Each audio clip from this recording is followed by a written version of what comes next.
paksiw na isda. First, igisa po ang sibuyas, garlic, and ginger.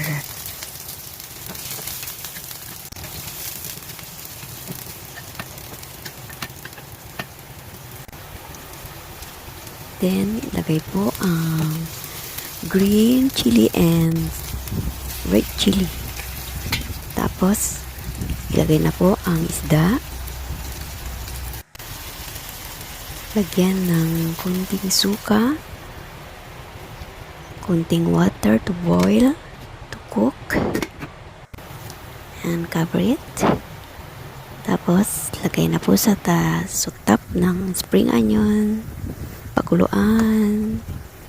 Ayan, luto na po ang aking paksiw. Thank you so much and God bless everyone. Paksiw na isda.